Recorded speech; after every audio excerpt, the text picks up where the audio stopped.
计找工作是越来越难，在美国你也会遇到同样的问题。别动，谁到我这帮了腿哈，都给我老实点。你臭人儿，别帮我，要多钱我都给。我要你钱干什么？你以为我吃饱了撑了？我是他妈的没素质人吗？我在这就是要份工作，我拿个1、2、3斤的我容易吗？我就要份工作，那工作快点，弄份工作来。你没事吧？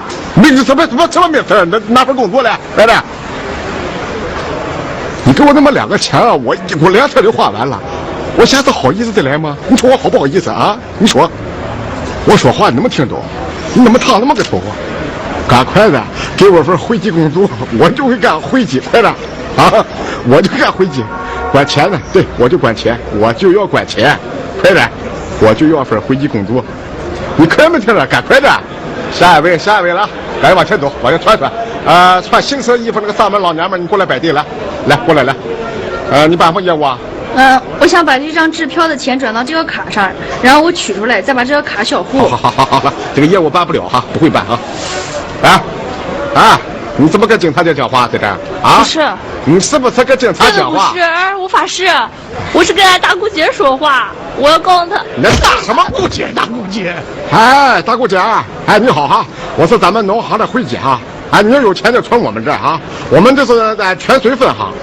你坐那个716路哈，你左转弯就到我这儿了。对，我在头罩哈，你给我找我行了。好。不好意思，打你打狠了啊。算了，挨打是难免的，赢了。韩飞同志啊，我观察你很久了，我必须承认你太出色了。你愿不愿意成为我们新的客户经理呢？经理？还是你有眼光哈。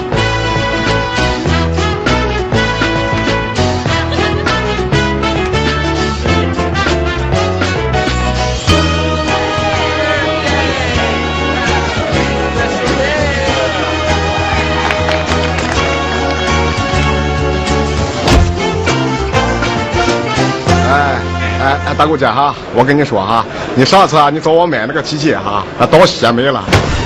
所有人都给我趴下，别动，把所有钱都给我拿出来啊！赶紧，别磨叽，快点啊！你在干什么？别跟老耍花样，把钱都给我放口袋里，全部装满，听没听见？赶紧点，快点！哎，我操，这谁？哎呦，我操！你咋咋呼呼什么？最讨厌你们这样抢钱了，太没营养了。只有努力工作才能改变生活现状。你为什么不能像我这样找一份工作呢？